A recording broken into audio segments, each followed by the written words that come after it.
اور یہ کہ انسان کے لیے وہی ہے जिसकी उसने कोशिश की और यकीनन उसकी कोशिश अनकरीब देखी जाएगी। आज हमारी जनरेशन में एक जुमला बहुत आम है, अगर किस्मत में हुआ तो मिल जाएगा। नौकरी नहीं मिली, किस्मत। कारोबार नहीं चला, किस्मत। शादी नहीं हुई, किस्मत। इम्तिहान में नंबर कम आए, किस्मत।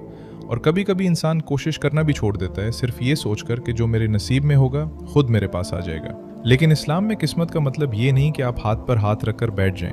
इस्लाम आपको तकदीर पर ईमान रखना सिखाता है, लेकिन साथ ही कोशिश करना भी सिखाता है, क्योंकि आपको ये मालूम नहीं कि आपकी किस्मत में क्या लिखा है। आपको सिर्फ ये मालूम है कि उस वक्त आपके सामने एक रास्ता है और आपको उस पर चलना है। रसूलुल्लाह सल्लल्लाहु अलैहि वसल्लम ने भी तवक्कुल का मतलब हाथ पर हाथ रखना नहीं सिखाया, ऊंट को बांधने और फिर अल्लाह पर भरोसा करने की तालीम दी, यानी कोशिश आपकी, भरोसा अल्लाह पर। आज हम किसी कामयाब इंसान को देखते हैं और कहते हैं इसकी तो किस्मत अच्छी थी, लेकिन हमें उसकी वो रातें नज़र नहीं आती जब वो जागता रहा, वो कोशिशें नज़र नहीं आती जो नाकाम हुई, और वो दुआएं नज़र नहीं आती जो उसने तन्हाई में की। हम सिर्फ नतीजा देखते हैं, सफ़र नहीं। आपकी ज़िंदगी में हर चीज़ आपके इख्तियार में नहीं।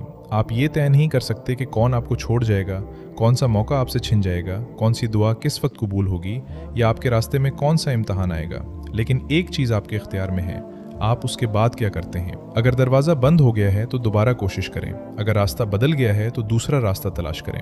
अगर किसी चीज़ के लिए दुआ कर रहे हैं तो दुआ के साथ कोशिश भी करें, और अगर पूरी कोशिश के बाद भी वो चीज़ ना मिले तो ये मत समझें कि अल्लाह ने आपको भुला दिया। कभी कभी जिस चीज़ को हम अपनी ज़िंदगी की सबसे बड़ी महरूमी समझ रहे होते हैं, अल्लाह के इल्म में वो हमारे लिए नुकसान होती है। कभी इंसान बरसों बाद पीछे मुड़कर देखता है और कहता है अच्छा हुआ वो चीज़ मुझे नहीं मिली। तब उसे समझ आता है कि जिस चीज़ के ना मिलने पर वो अल्लाह से शिकवा कर रहा था, शायद इसी में अल्लाह की हिफाजत छुपी हुई थी। इसलिए अपनी नाकामी को किस्मत का नाम देकर बैठ मत जाएं, और अपनी कामयाबी को सिर्फ अपनी काबिलियत समझकर हुरूर भी मत करें। आपको कोशिश का हुक्म दिया गया है, नतीजे का इख्तियार नहीं दिया गया।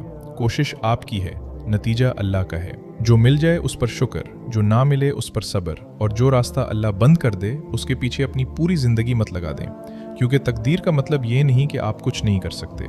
तकदीर का मतलब ये है कि आप अपनी पूरी कोशिश के बाद भी अपने रब पर भरोसा कर सकते हैं। व इन लैसा लिल इंसानि इल्ला मा सा, और ये कि इंसान के लिए वही है जिसकी उसने